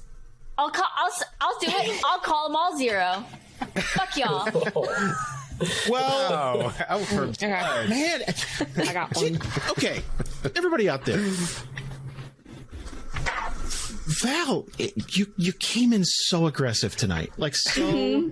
Like, what is there anything we can do? Have you been drinking? My cats are dying. I know, but I didn't do it. Like what was the wording? Because the word is like, I have some things to talk to you about your continuity, and it was I have something some continuity very issues to confront Jason about. I think is okay. Well, we're going to do that in this Q&A. Yeah, Let's make it awkward up in here. That's what I want. Like that's how we're sending people home. Because I have questions. I want to know. See, though, that's not. I don't mean it like that. I mean truly. I want to know because it's possible that it's not a continuity issue and it's just things haven't been explained the same way twice. So then it's like misaligned in my head. Well, I haven't given you a date for what you're playing in yet. What? I haven't given you guys the date that you started playing in. Oh, it doesn't have to do with the date. No, that's not the issue. Okay. I didn't. You said continuity, so I figured it was a time issue. Oh, no. It's like when, in one scene, someone has their sunglasses on their head, and then you go to the next shot, and it's on their face again. Oh, something like didn't that match up. Shit. some didn't of that could be match chalked up up to me being a human. Like, yeah, no, I assumed so. Like the kind of stuff that people make YouTube videos about, and it doesn't actually matter at all for the quality of the film story. Yeah. It's ruined. Can we start doing like DNR goofs like they have on IMDb, like all the goofs that just start listing them? yes, but it's all Val, and it's you know what sucks? That doesn't swing both ways, because if I confront you, you just go like, I don't care. Like you don't care. It's not fair. It's not like if I confront you about some stuff, then you just let it roll off your back, or it's like I wasn't trying. I don't know. I can't think of anything. I don't sit and do that to you, so I don't know. So. Well, no, I'm genuinely asking because it pertains to what we're doing in our arc in this group. Okay, we're answering this movie question, and then we're doing curious. Okay. I'm curious I now. have a favorite movie. Let's go. I have my. Let's go, Kelsey. I would say Arrival is my favorite movie. Yeah. Is that an alien thing? Yeah. I don't know that movie. It's the one, but it's the director that did the newest Dune movie, which is really good. Is that Jodie Foster? Denise. I can't remember Arrival. who's in No, Arrival. it's I don't know who's in it. Natalie Portman, I think, right? Isn't it? No. That's Annihilation, which is like it's like just like a step down from being my favorite movie, but it's the books are also really good. You know what? I have Google. Who is it? Who is in Arrival? Yeah, we got to know now. I know it's Amy Adams. Amy Adams. Yes, thank you. There we go. Jeremy Renner. She writes on the wall with the aliens. I was thinking of The Arrival with Charlie Sheen. Charlie Sheen. Oh, never mind. And that's what I went back to. The digidegrade leg aliens that like Holy hell! Goatee Charlie Sheen is what I was thinking of. Yeah, no, yours is better. I haven't seen Arrival, but it's better. I don't think I've ever seen Arrival. It's a really good like standalone sci-fi movie. It's real good. I would give that a 10 out of 10. Is that the scale we're doing? Out of 10? Sure. Yeah. Sure. 2 thumbs up. Can I say that I appreciate your boldness? I like when people give things 10 out of 10. Like, I think... so there's a lot of people who jump up and down about the rating scale for video games. I think I like giving something a 10 doesn't mean it's perfect. It means that it did the best it could in that genre for that thing. I love it when people give things 10s. I like that. Yeah, that's cool. Yeah, this whole like 9 out of 10 isn't perfect. Like, fuck off with that. Get out of here. Yeah, no. I mean, like, why have a 10 on your scale if it's unattainable, right? Like. Reminds me of those times in school where like, look, if you want an A, you're going to have to go above and beyond. And like, yeah, there's some teachers who will like give you a 99 even though you got everything correct. That's bullshit. Thankfully, I never had one of those teams. That's just the Kobayashi Maru. Then you can't fucking what's the point? Yeah. Yeah, you look at them and you're like, who hurt you? Even if it's math, like Yeah, even if it's like a multiple choice test, you get a 99. Well, then how do you get? You physically can't, and they're like, there's just always room for improvement. Oh, But it's a multiple choice. What if choice? Wait. It's not an essay. Like, if you say it's an essay, then it's like, whatever, you're a dick, but fine. But, like, if you answer I think all the it things... happened to someone, like, where, like, they literally answered all of the questions correctly. I'd be furious. That's like we did, like, we had these self-evaluations at some time at some of the places that I've worked at, and we always get like production managers who are like, okay, do your self-evaluations, but hey, no one's 10s, right? And I'm like, bitch, I am 10s across the board. I am here like giving my labor to you, and it is great. I'm 10. I'm here, baby. I am good. See, that activates spite mode for me, because I was going to be hard enough on myself, and then you say I can't be 10. Well, fuck you. Like, yeah, excuse me. Can always be better. No, not here. To me to put me down. Yeah, I'm a 10. I'm a 10 for this place. This place needs to rise to my to my excellence. I'm giving you a 10 for what you've earned. Yeah. Michael. Favorite? Oh, I haven't. Okay, so I haven't seen Arrival, so I don't feel good rating it. So You should watch it. It looks 9 out of 10 because of Amy Adams. Just hold up fingers for how 3, 2, 1. Hold up fingers. 3 For what? 3? Wow. 9. Sorry. For which movie? Wait, what was the this movie? is how that works. What? Arrival. Oh, Arrival. Oh, we're holding. Okay, I was like, what are we doing? Yeah, no. I'll We keep get getting back to you. sidetracked. Yeah, I'm gonna watch it now. That's on my watch list. Thing is, I probably have seen it and just totally forget, but I definitely didn't. I mean, it's worth watching again, and it's really good. Like, just like the alien and ship design, I think is neat. It's cool. I should go watch it. I've started this thing where I try to watch at least 3 movies a week. And last year, that's a lot. It is, but like I'm sitting here rendering a lot of stuff, so like I have, you know what I mean. I have time to have something in the background. So like last year, I watched like 200 movies. I'm out of movies. I got no movies. Like it's so like this is great. Jeez. Anything I can add to. I got some home movies you might like. Oh my god! I think it sounded like Jason already had all those. That's what's in the email. I'm not gonna watch it though. He's just gonna delete it from his inbox. Well, he's sending me like TikTok size stuff. Like it's like James, that's not. You scared Michael off. You drove him away. On pure thoughts. Val, what's your favorite movie? My favorite movie is Eternal Sunshine of the Spotless Mind. Okay. It's a pretty good movie. I really, really like it. I watched it first when I was very young and did not understand what was happening. Actually seen that one. And then I watched it again when I was a little older, and I was like, okay, I understand now.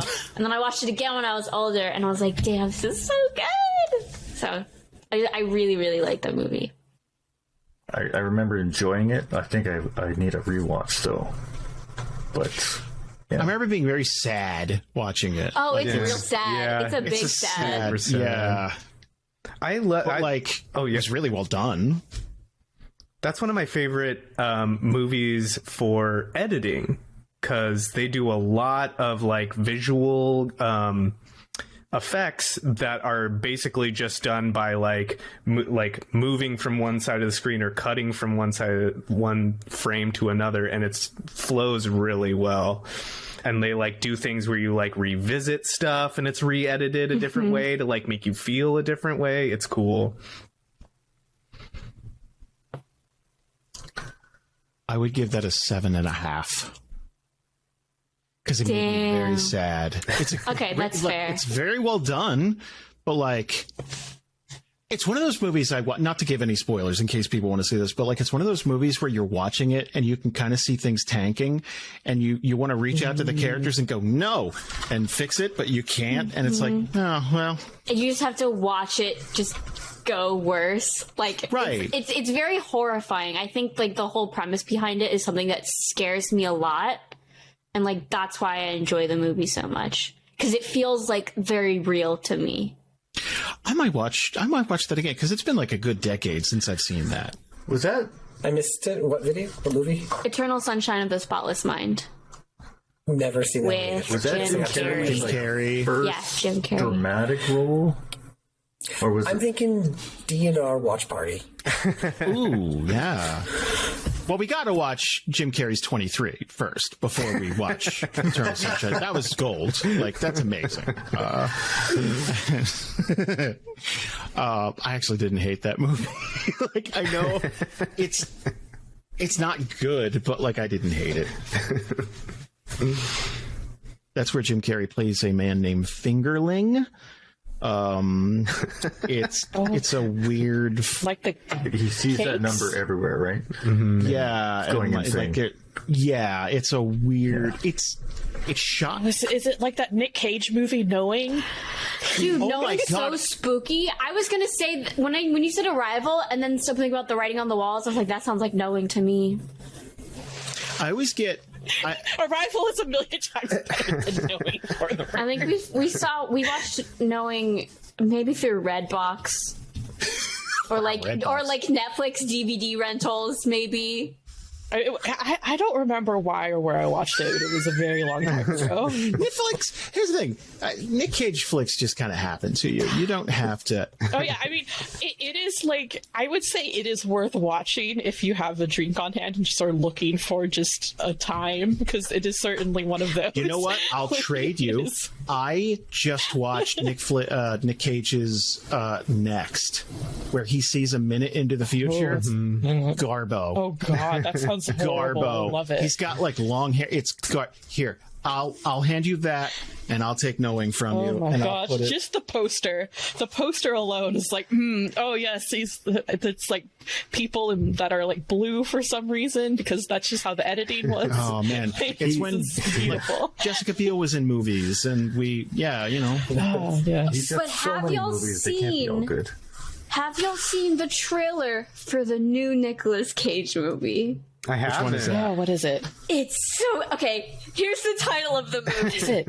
"The Unbearable Weight of Massive Talent." And it's Sounds like a good Nick it's Cage a movie about how Nick Cage I know is the in a movie you're lot talking of about. debt. Yep. And needs to do shit to get out of his debt. That's just his life. But That's a true story, No, though, he's right? playing Nick Cage. Oh my he's god! playing Nick Cage. Hold on, let me just read you this summary. Unfulfilled and facing financial ruin, actor Nicolas Cage accepts a $1 million offer to attend a wealthy fan's birthday party. Things take a wildly unexpected turn when a CIA operative recruits Cage for an unusual mission. I'm 110%. You know what? No, Bravo, they Mr. Cage. went full force. There's so They said, many "I'm gonna layers." Nicolas Cage the fuck out of this movie." Like, y'all should watch the trailer. Truly, He's played himself. Yeah. Okay, That's. I'll- Oh my gosh! I need to see this. This is. I'll say this. That man has been on a bit of a like a low-key career renaissance. Oh, man. Like, watch Colors Out of Space. that's so watch good. I love it's it. so fucking good. It's so good. Pig is good, and the fucking, honestly, it's just Freddy Fazbear. But like, he works in a haunted fucking like Chuck E. Cheese. Oh. It's really good. I could have. I watched was that. very afraid you were about to say that Nick Cage started a Five Nights at Freddy's movie. It is, basically. I was. Okay. Couldn't get the license, but like, it's Yeah. Before that, I watched. Oh my gosh. What was that old kids show? Oh shit! I'm not going to get it. It was from the 70s. Mr. Rogers. Where they wore costumes. No, it was like.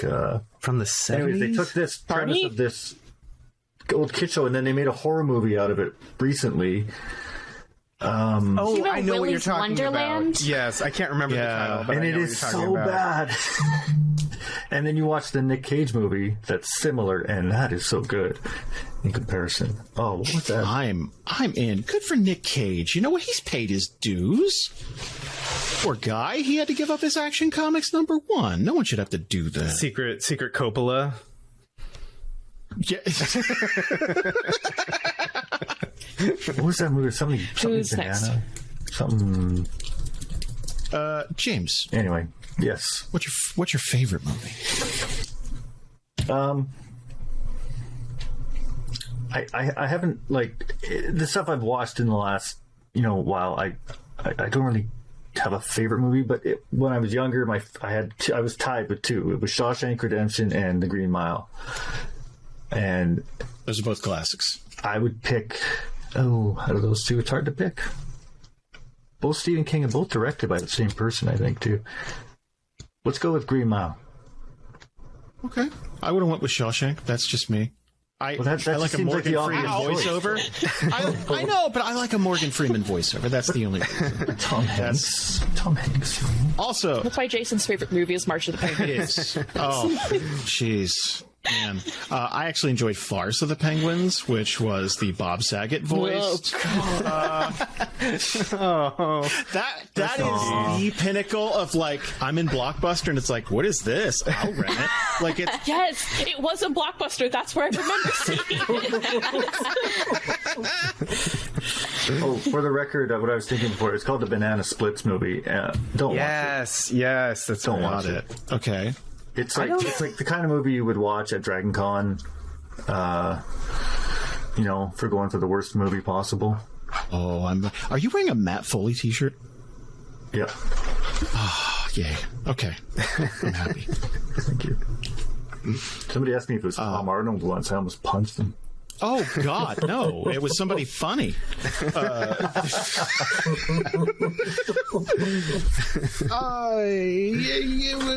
Green Mile. What do you guys rate Green Mile? Who's seen Green Mile? I don't not seen think it. I've seen it. I've not seen it. Crazy to me. Michael Clark Duncan. Tom I Hanks, know it. Yeah, and bees and Clancy Brown. flies or something Bees. come out of the mouth. Starring bees. Yeah, Sam Rockwell. It's good, I thought. Do you know what? I mean, it's sad too. But it's hopeful sad. Kinda. Sort of.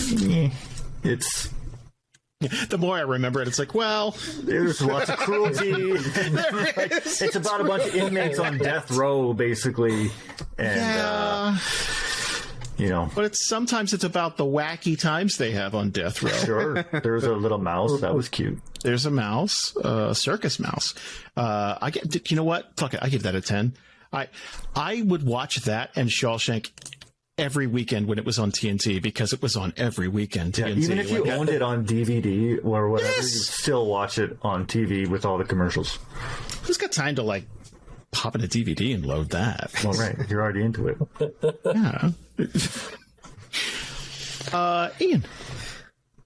Okay, I have a lot of favorite movies, but one that I always come back to that I watch just because it's comforting and it's something that I love, and it's going to be a surprise to no one, and it's probably not going to be rated very high. I don't think I would rate it very high.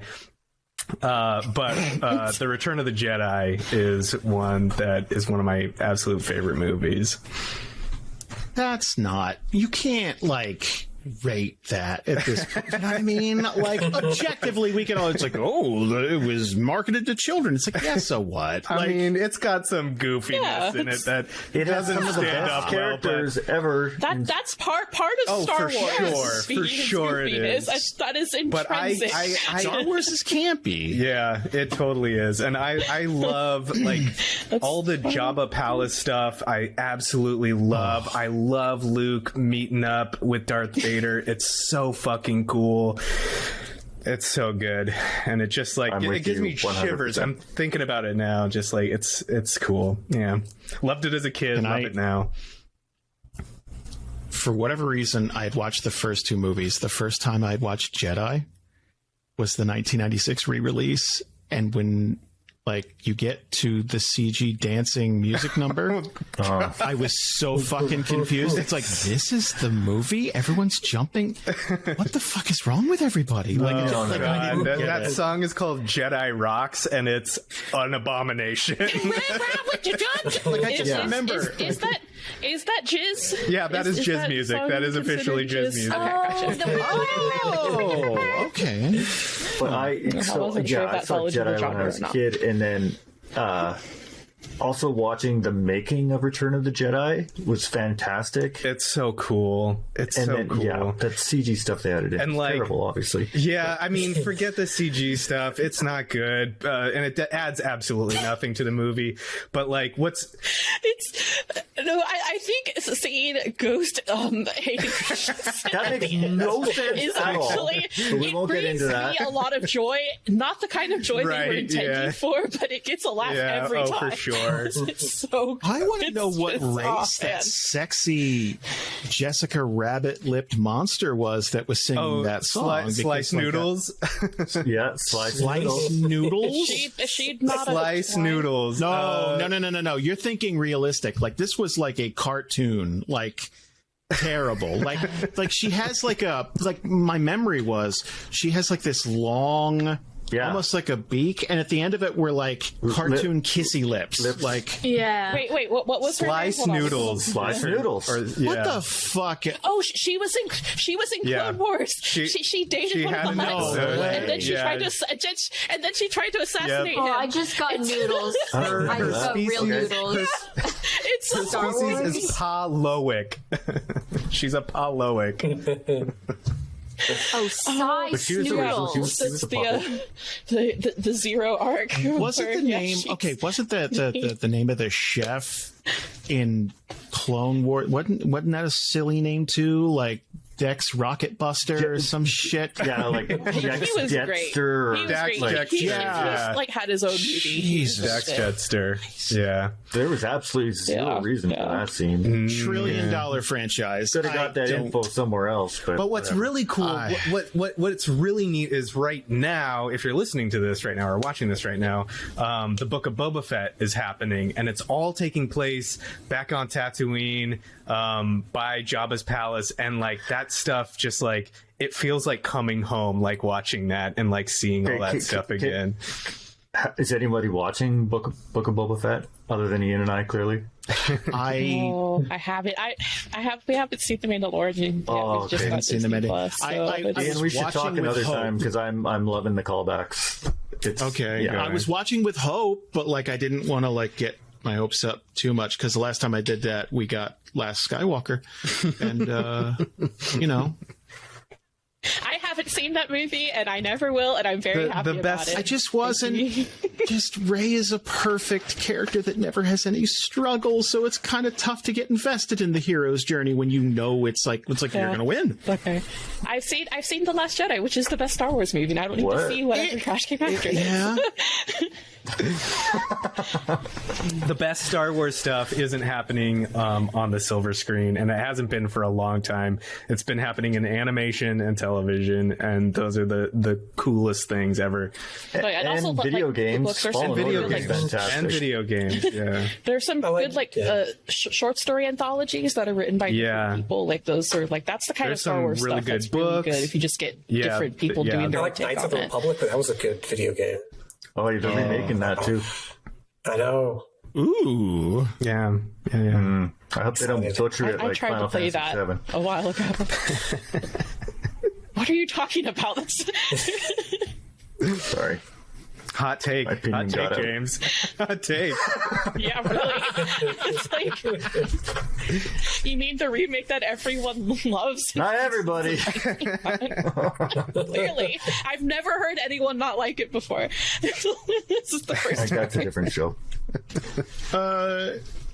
Michael, what's your favorite movie? So I'm torn too. There's like my classics. Like I love Back to the Future. Yeah. So many to pick for whatever, like more modern. I really like the first Iron Man. But if I had to go for like ultra favorite over time, Back to the Future, I think, wins. It just the way it is, but yeah. Where'd you come down on 3? I know, like, people didn't like 3 a lot. I thought it was fun. I like all of them. Yeah, he's a favorite Marvel. Like, he's always been like I used to have like all the comics and stuff. Like, he's always been my favorite out of all of them. So I don't know. I liked all of it. I appreciated all the new takes and everything. So I was never really upset. That just reminded me of it. Into the Spider-Verse is probably another one of my top favorite movies. That's a very good one. Good. And it's getting a sequel. Oh, man. I went to the movie theaters today for the first time in many, many years, it feels like that. We watched the latest Spider-Man. It took me forever like, let's do this. Be brave and go to my nearest theater at a 1 p.m. showing where there shouldn't be a lot of people, which thankfully there wasn't. I haven't seen it yet. Yeah, that's what I did for Dune. Me neither. No for like spoilers. weeks after it came out. It's good. Yeah. I know. I want to watch it, and like, of course, that's when we stop with the you can rent it at home. Like, we just stopped that. Like, all of a sudden, it's like no. Risk your life. Go to theaters. Like, it's very it's like fine Disney. I haven't seen the new Spider-Man, saw the picture you posted. I saw all the Venoms, and I was like, yeah, I think that's the one that speaks to me. Did your mic? I haven't actually seen Venom, but I have read some fan fiction for Venom, and it's very good. Did your mic change? Yeah. I think your mic changed. Yeah, the mic switch up. How did You that? blipped out of existence and came back in. Yeah, did you like refresh or something? Oh, it's not letting me change it. Ugh, sorry. Yeah, you can't change it while it's recording. You have to keep it, come back. Oh no. Well, okay. That was that.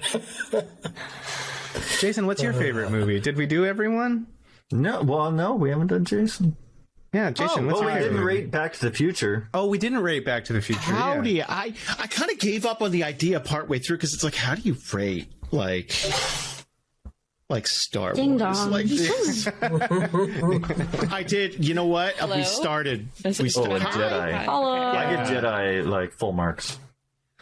If I'm being honest with myself, Jedi's probably like a 6 or a 7, but It's a 7. Still like, really- but I like just in your love it. heart, Yeah. like, you know.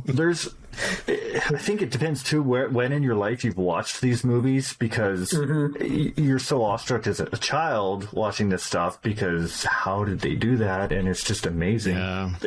It's like you go back and watch some old kid shows and stuff now, and you're kind of like, this is trash. But that reminds me. I don't know if you've seen it in a while, but Bram Stoker's Dracula, the Francis Ford Coppola film, that has, speaking of like how did they do that, that has some practical in-camera effects that to this day I have no idea. Like, it cannot be explained. I do not know, and it is phenomenal. Like, it is amazing. It's vampires. they're Yeah. real vampires. Magic. Yeah. It's so cool. I mean, like, the first half of that movie is real good, and then it kind of goes a little crazy. But I wish movies would just, take practical effects further, advance them further than relying on CG sometimes, because there's even now still a lot of CG that just doesn't cut it. If you want good practical effects, you should watch What We Do in the Shadows. Oh, Yes, Seriously? yes. I saw Yeah. You're trying to get me into I wanna that. get into Yes, that. I saw that we started watching it, and we talked about it on Discord, and I'm so The happy movie was because fantastic. the show is a million times better. Like, it the blows show's your real mind. good. Yeah, I haven't Like seen the movie. I've watched the first season so far.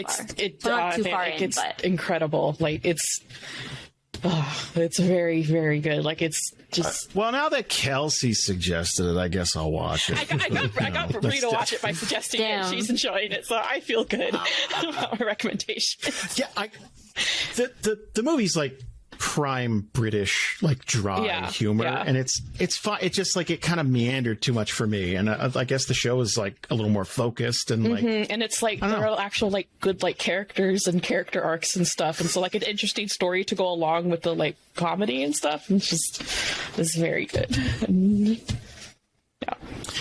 There's something to say, like when I think about practical effects, and I think of Back to the Future, I go back and watch it all the time, and it never tried to be more than it is, and that's what I like. The effects are done well, the camera shots are done well, the scenes, like they didn't over the top. I really like sometimes like today there's a lot of shows that try to just amp it to 11 and try to go crazy, and you're like, what are you trying to do? And you look at it like 5 years later and you're like, oh my god, just usually the more stuff you throw at the screen, the more it could age poorly. Like that's, I think it's kind of what you found out with Star Wars. It's like, no, that brontosaurus shitting in the background is prime. We need that for the shot. And it, like, way to flesh out the scenes there. Yeah, yeah, man. That's what it needed. Bring me back to when they took the big long piece of black paper and just pulled it across the table for the intro. I know things. Val. Jason, what's your favorite movie? Huh? Oh God, yeah. Tombstone. That's a good. No, checks out. I'm your fucking Huckleberry. There's something about that movie that just like the first time I saw it, it's like fuck, like it just clicks. Like I'm not a huge Western guy, and it's like, I don't know, the good guys aren't all good and the bad guys aren't completely bad, but they're shitty. And I don't know, it's like an hour and a half of just getting your head kicked in, and then finally there's like comeuppance, and it's just so satisfying. The first time like I was showing it to Bree and Elle, like they're watching, it's like, are they ever going to do anything? And it's like, no, just keep going. And then like, the train scene is amazing. So yeah, no, I've watched a great that movie. Great movie. That's a tight movie. Do anything. I don't know. Like it feels like there's stuff going on and there's like tension boiling all the time in that film. I can't think of a single scene I'd be like, you don't need that. Like they do a really good job of kind of time management, because it's like 2 hours, but it doesn't feel like that necessarily. Mm-hmm. And there's a couple legendary mustaches in that movie. Oh my god. If I could grow into a Sam Elliott, if that's my final form, yeah, that'd be great. Like, how does he eat? He's one of those actors, by the way, he's been the same age for like 35 years, and we all just let it go. It's like, yeah, whatever.